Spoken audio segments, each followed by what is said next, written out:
Hi and welcome to Berlin Briefing. So today we're unpacking why a German drone deal has suddenly turned into a political firestorm. So the Bundeswehr, the German military, wants to buy combat drones from two startups. One, Helsing, that's a company based in Munich, and the other one is Stark Defense. But, and here comes the catch, one of Stark's key backers is US billionaire Peter Thiel. That alone wouldn't be explosive, except Thiel is known for right libertarian views, his skepticism toward liberal democracy, and his closeness to Donald Trump. And all of that has German lawmakers alarmed. And add to that his role as co-founder of Palantir, whose police tech footprint in Germany has already sparked heated civil liberties debates.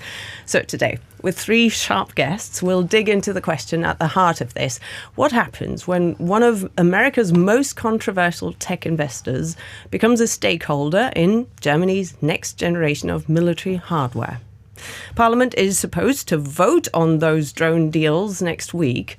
Will they give their green light? And I'm very excited to hear the predictions from my guests. So I've got Christopher Schuetze here with me, Berlin correspondent for the New York Times. You cover defense and how the new geopolitical realities shape German society. We've been on the odd trip with the German defense minister together. And that is, of course, also something that Emil Archambault watches very, very closely. You're a drone expert, essentially, with the German Council on Foreign Relations. Great to have you. Thank you very much for the invitation, Jens. That's brilliant. And we've got somebody else who knows his drones. And we're talking about my colleague, Roman Goncharenko from DW's Eastern Europe service. And you have been speaking to a lot of experts. You and I were at the Munich Security Conference. By the way, we also did a special episode of Berlin Briefing last week. So check that out. We'll post the link again in the comments. But yeah, Roman, great to have you on board. And maybe first question to you. Why does Germany need these two deals with those companies? Well, Germany is trying to catch a train that is already moving. Germany is too late on this drone market worldwide. I mean, both the production in Germany and the weapons for the Bundeswehr, the German army. And the Russian war against Ukraine has shown that drones are extremely important. They are a game changer. And according to the recent information that we have, 60 to 80% of all casualties on both sides are caused by drones. So it is no longer artillery. And I remember debates in Germany a few years ago before the Russian invasion in 2022, when Germany was very reluctant to buy drones, especially the Social Democrats were against drones that can be used as a weapon. So the debate was, can we buy them? Should we buy them? And the answer was rather no. Let's just buy reconnaissance drones. But times have changed, and now Germany is catching up. It has actually no time because Germany is now beefing up its building its brigade. It's a tank brigade, actually, in Lithuania on NATO's eastern flank. And Germany needs those drones. It's loitering munition, basically, so drones that can hang in the air for a long time, travel a long distance, up to 100 kilometers, and then strike the target. And Germany needs drones, such loitering munition drones to protect that brigade. Okay, that's a great summary for why these two deals are now on the table. And Emil, if I can ask you, what exactly are we talking about? Also, yes, these drones, as Roman said, it is something that has been really ramping up since the beginning of the war, the 2022 war in Ukraine. It is important to note that there are several types of drones, and what we're talking about here, as Roman said, is loitering munition. So it is not a drone like the ones that were debated in the 2010s that carries missiles or that carries bombs, and it is not also the small handheld or small drones that are perhaps a couple 30, 40, 50 centimeters across, the sort of FPV drones, first-person video drones, that are used really in close combat in Ukraine. What we're talking about here is roughly the size of, these ones are on the size of perhaps very small airplanes, but that are a few meters across, that can fly for about 100 kilometers. They're either launched vertically or from a catapult, and they're essentially one-way munitions. So it is something of a hybrid between a drone, a cruise missile, and perhaps a large piece of artillery, and they're meant to hit targets that are not immediately at the front line, but behind the front lines. What that means is that you need big stocks of them. What we've seen, and this is something that all Western militaries have realized since the beginning of the war in Ukraine, is that it is not enough to have a small stockpiles of very high level or high quality munitions. For instance, Germany has been using the cruise missile Taurus, that is very expensive, very capable. It's an excellent munition. It's very heavy, but Germany has stocks currently of a few hundreds and a few hundreds more on order. That is not enough. In Ukraine, we see you need several hundreds of those a day, if not thousands a day, and therefore you need very large stocks of these munitions, and that is what is at issue here. The Bundeswehr needs to buy a lot of them to be able, and especially build up a production capability to build more of them to be ready if they ever need to use them. And what is special about the two contracts that are on the table, where lawmakers are expected to vote next week in Bundestag, is that the Bundeswehr would, for the first time, essentially, sign contracts with companies and say, look, we believe that you've got some great potential here, and the technology is moving so fast that we just rely on you as a partner to come up with great new solutions whenever the technology evolves, right? Chris, just describe how much the mindset has also changed, please, in terms of Bundeswehr procurement. Well, I think, this is essentially a big part of the Zeitenwende, of this change of era, this response and this realization that we can't order things the way we used to order things, which was like, in 30 years we'll get some new helicopters. This is how things were 3 years ago, and they're trying to change it, especially because, as you say, the technology is changing so quickly. So if you were to order something now and you'd order it for 10 years from now or 5 years from now, that technology would be totally outdated.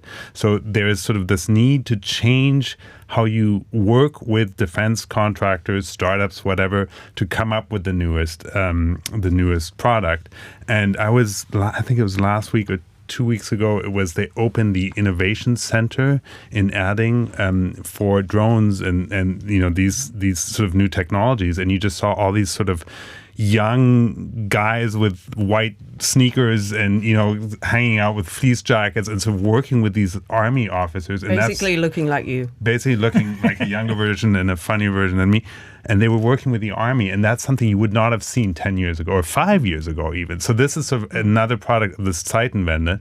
Another part, of course, is that they have a lot of money to put into that because of this undoing of the debt brake. So there's a lot of money there, and of course the startups love that. But the German army or the German defense also needs it.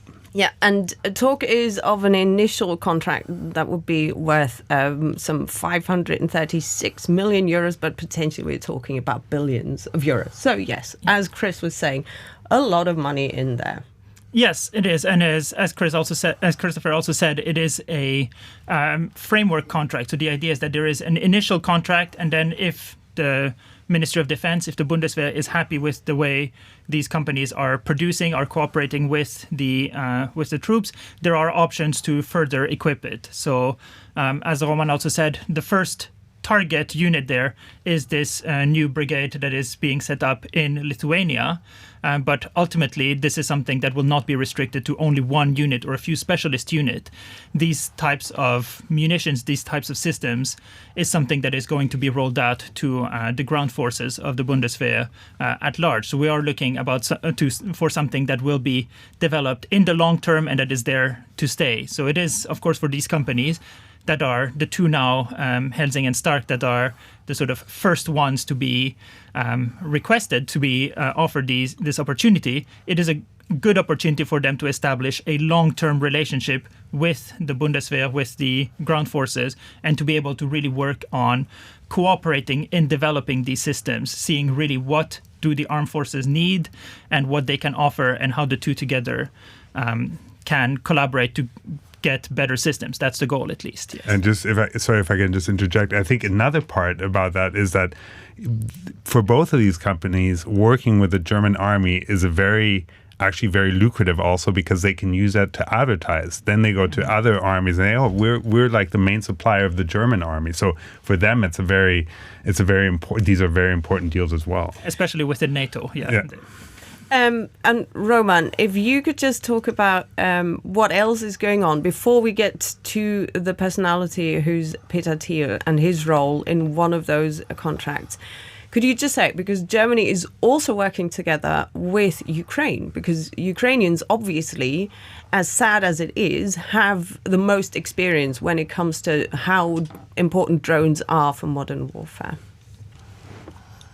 Yes, I've been talking to Ukrainian experts and military in the past years and telling them how Germany is lagging behind in drones, and they were just laughing because Germany was just, until recently, investing heavily in traditional weapons like main battle tanks, things like that, artillery,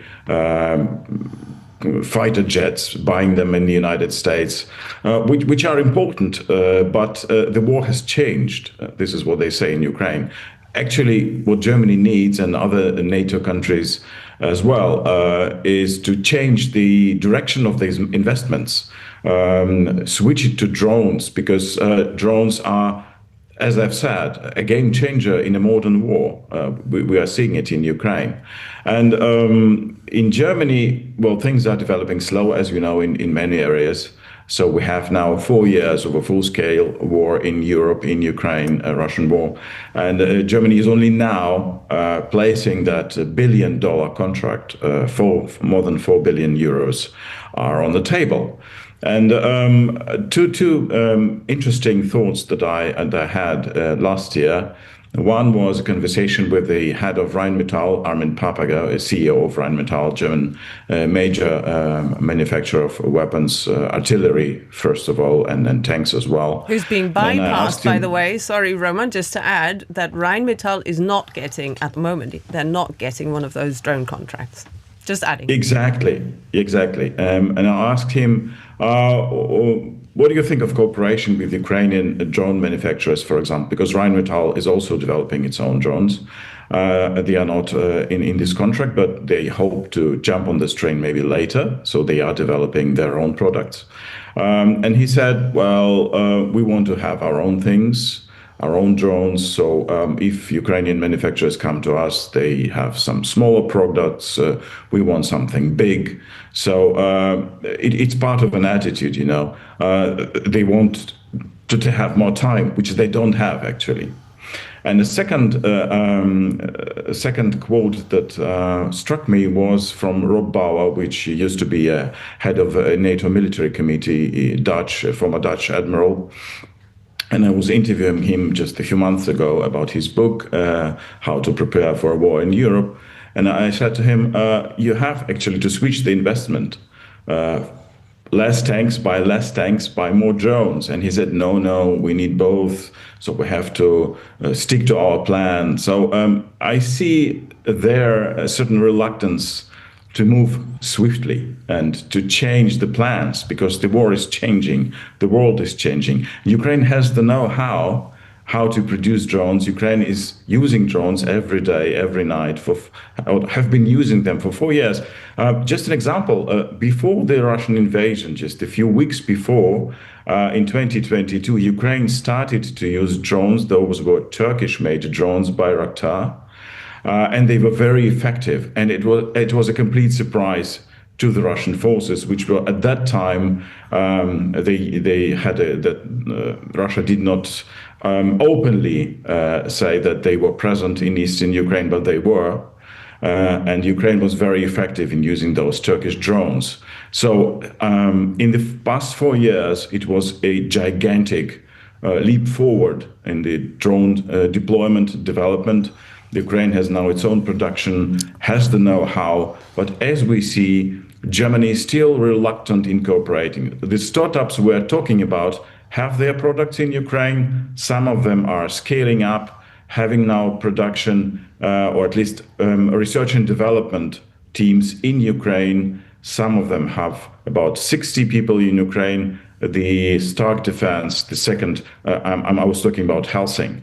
Helsing has about 60 people in Ukraine, Stark Defense about 200. So they are scaling up also their presence there. But as I've said, time is moving very fast.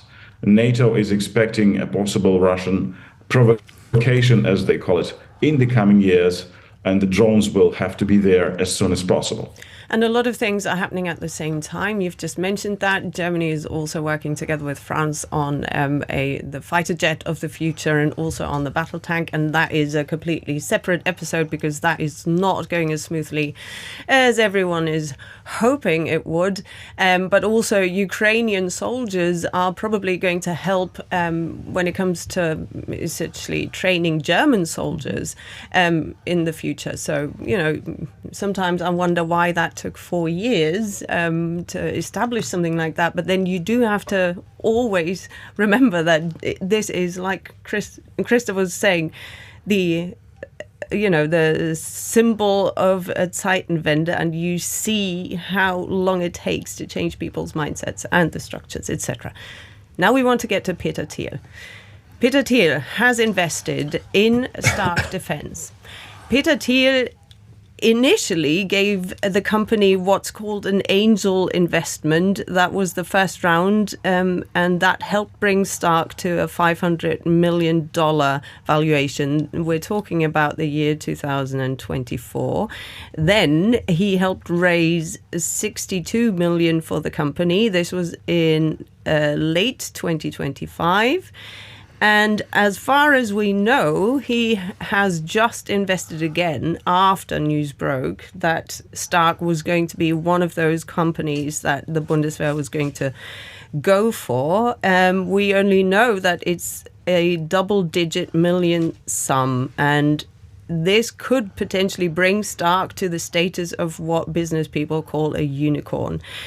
So this is very tricky to identify just how big his share is in the company, but the Greens here in the Bundestag, who are part of the opposition, they have a lot of concerns. And we spoke to one of their defense experts, Sarah Nanni, and let's just listen to what she said. I mean, German arms industry is, of course, like many arms industries in Europe, highly intermingled with American industry, and that's okay.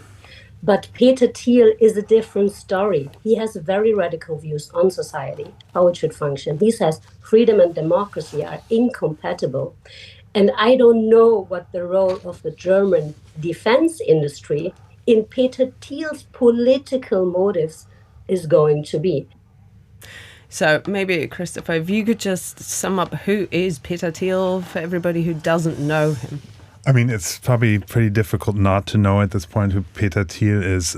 He is a Silicon Valley investor, actually German. I think he left Germany when he was like 7 or 8. He speaks German, actually, and he made a lot of money with PayPal, with Facebook, and he is known now mostly for very, very right libertarian views.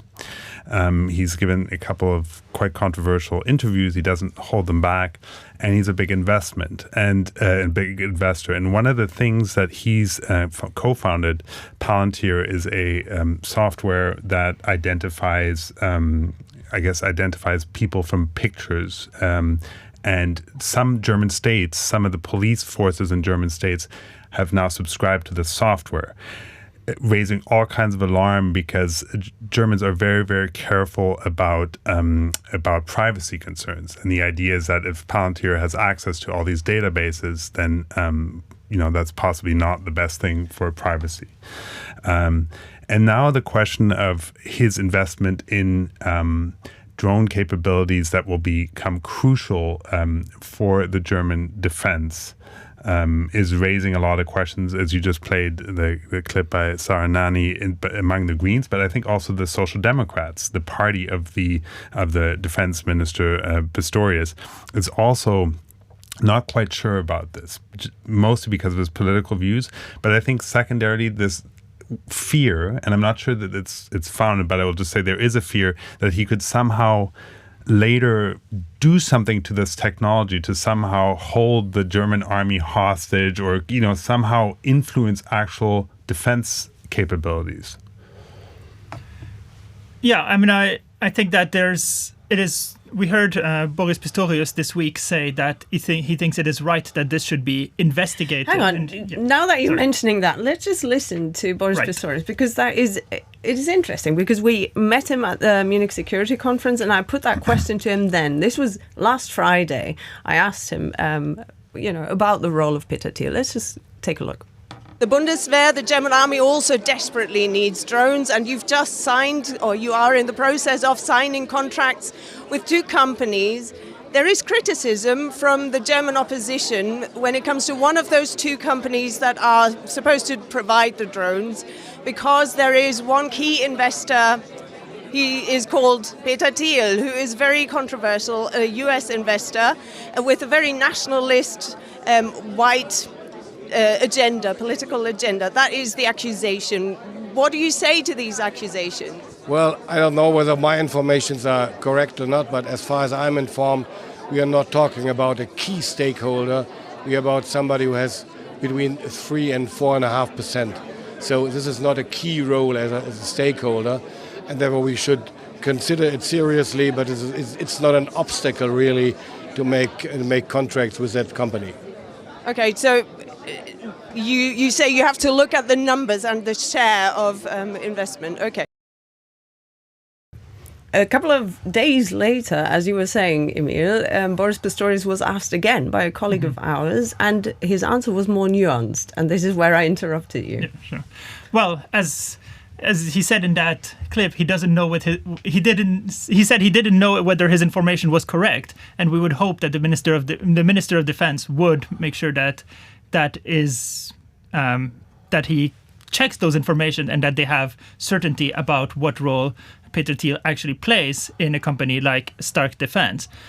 I don't think it's a concern in itself that he has invested in the company, but I think it is absolutely right and necessary that the Ministry of Defense, the Bundeswehr, and the Procurement Bureau investigate to make sure that there are clear guidelines in place about what role he has, what participation he has, what access to information he has, and what influence he might have on decision making. Where would you draw the red line?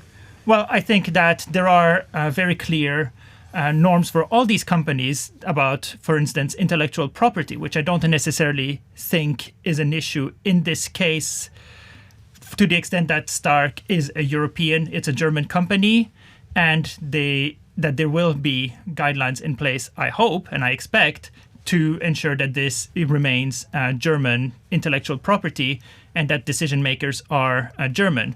As you mentioned, Peter Thiel is an investor in the company. He does not have a formal management role. He's not the CEO or any kind of formal decision maker. Now, of course, it is right at least that link be clarified and that Stark provide some kind of clarity about what kind of access he has to information, to data from, for instance, training with the Bundeswehr. Because what is the fear? What is the fear?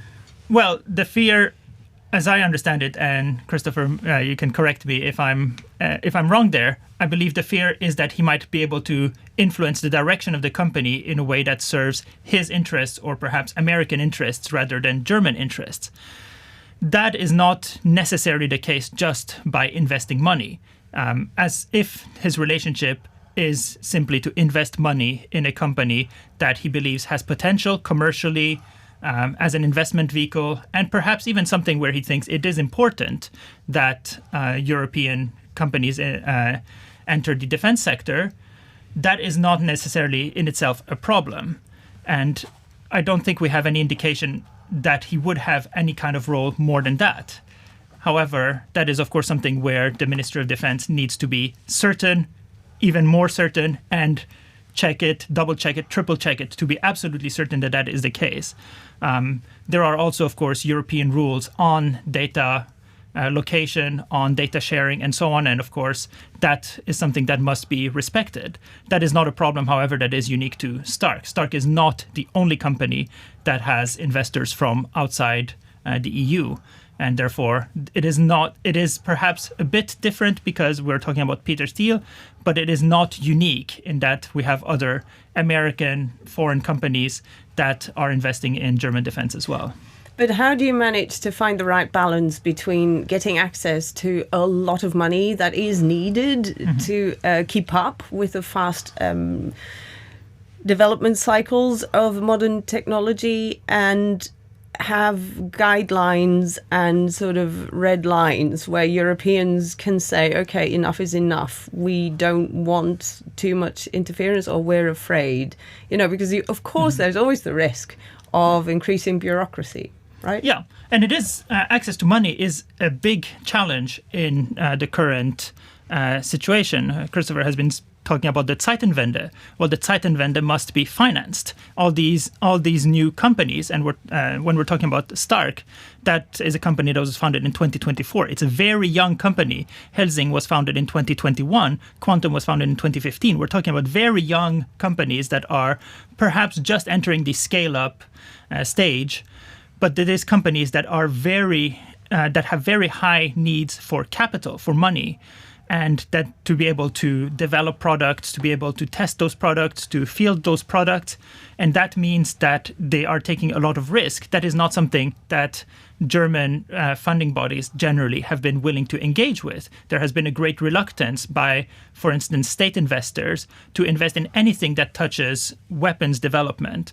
There has been a great reluctance by banks, by funds with perhaps strong rules on social investment guidelines to invest in anything that touches defense. That is changing now, but that was perhaps not the case when these companies were founded. And therefore, where does the money come from is a problem. And it may be the case, and Stark will be able to speak more clearly to explain, if they want to, why they decided to go with these investors, but that they need to find the money somewhere, and Germany was not historically a place where there was a lot of capital, of venture capital available for defense investment, particularly when it comes to weapons development. Yeah, and now... Two short remarks, if I may. Sure. I'd like to play an advocate for the German Defense Ministry because I do believe that they would like to have other competitors, but they don't have them. So the central idea was to have something quick and something that is German-made. Yeah. And there are only two companies that can do that. Rheinmetall is still developing. And I think that as we speak, this is what the situation looks like. They want to split the contract, have two competitors. But I think that others will come on a later stage. And the share of the Stark Defense, for example, could drop and someone else could come in. So things are developing very fast. And one more remark is the whole story, how Germany is handling this, reminds me of the German car industry, which for years have been very reluctant to develop electric cars and was developing diesel engines because they were so good. And the result was that the competitors from abroad were faster, like Tesla or the Chinese manufacturers. To me, it looks like a very similar situation now in drone development. Germany has to move fast. It has the money now. So we will see rapid changes in development and procurement in Germany in the coming years. Okay, Emil. Yeah, and I think that is entirely right, that Germany needs to move fast. And as Roman said, this is a clear capability gap that has been identified, and therefore they need to invest in this area. I think there is also a clear desire now on the part of the government to not put all the eggs in one basket. There is a deliberate effort to de-risk procurement by looking at several products as at the same time. As you mentioned, those are products that are still in development. They are being fielded partially in Ukraine and so on, but these are still development products. And there is a hope and there is potential that these will be both for Stark, for Helsing, and ultimately if Rheinmetall or other companies enter the field, that these will be very good systems and they will be excellent systems for the Bundeswehr. But it is still an objective to not only rely on one manufacturer. That might be how before the Zeitenwende, how Germany or how Western militaries might have done it. They might have identified, we run a competition and we decide that company A has the best product, therefore we will buy company A. That is not how it's working now. The objective is to have multiple ones, which means that if one of them, for whatever reason, stops producing or has problems with supply, has problems with quality, has problems with goes bankrupt, anything that could happen, that it is not a critical loss for the capabilities of the armed forces, that they have multiple companies. And therefore, drawing on Stark there, if you have the requisite guarantees, it makes sense. It is a product that is, so as far as we can tell from the outside, because we don't have that much public information, but as far as we can tell, it is a product at least that the Ministry of Defense, that the Bundeswehr thinks has the potential to fulfill the need. And now I would like all of you out there to think about the question, what would you do if you were a member of the Defense and the Budget Committees in the German Bundestag? Would you give the green light to the contract, not knowing everything, but being aware that you've got a responsibility, but you've also got a chance to essentially become the voice of reason and be the representative that can make sure that there is scrutiny when it comes to those procurement contracts? So think about it. Would you say yes or no to the drone deal? And then let us know what you think in the comments. And I thank you very much for watching. And we'll keep you informed, of course, how that vote then plays out next week in Bundestag. Check out our Berlin Briefing newsletter and make sure that you come back.